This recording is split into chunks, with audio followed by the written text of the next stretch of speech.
Hi, it's David here, talking about cycling in the Dorset coast area around Swanage and the Purbec Hills.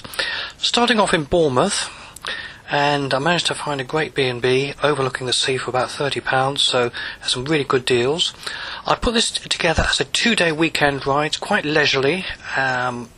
You could shorten it and do it in a day, but I thought I'd do it over a long weekend.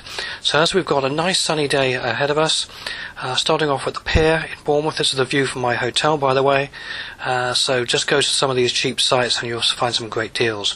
Making our way along the coast through to Sandbanks Ferry. You jump on a little ferry here, take your bike over. It's only about £1 or so, I think. It's very, very cheap. And that brings you into a nature reserve at Studland Bay. And as you work your way through Studland Bay, there's a place to stop at Knoll House, which is a nature reserve. Then you make your way through to Swanage and Dilston Point, where there's quite a lot of interesting things right on the coast, a lot of seabirds, a lot of history with regards to the mining of Purbec stone, and lots of things to take in there. So Swanage and Dilston Point are a really good place to stop off. Then heading off, I made my way through the Purbec Hills through to Corfe Castle, and taking in the history of Corfe Castle, English heritage site, so lots of history, lots of information there of how the castle was built, the history between why it was built, etc., and managed to sort of ramble around the place for a little while before grabbing a cup of tea in the village. So that's Corfe Castle.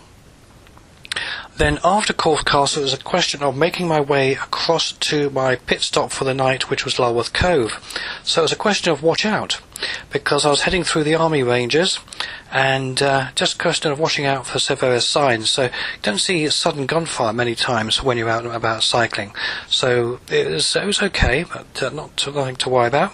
Anyway, made it to Lulworthcove. Lulworthcove, very, very picturesque little village, and there we are at Lulworthcove. Lots of pubs in the area, lots of restaurants, lots of places to sit down and relax after a good day's cycling. And here's my B&B that I managed to find. I have to pre-book. Now, if you're going down that way, don't forget it's very, very popular, so make sure you pre-book first.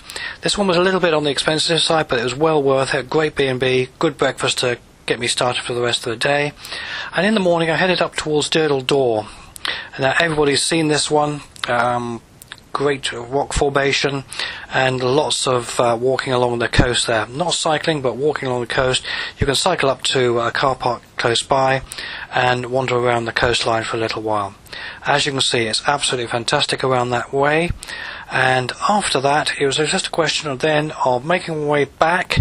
I stopped off in Studland for a great pub lunch, and then it was just a nice gentle cruise back the same way I came, through Studland Nature Reserve, through the sandbanks, over the ferry again, and then along the beach across to Bournemouth.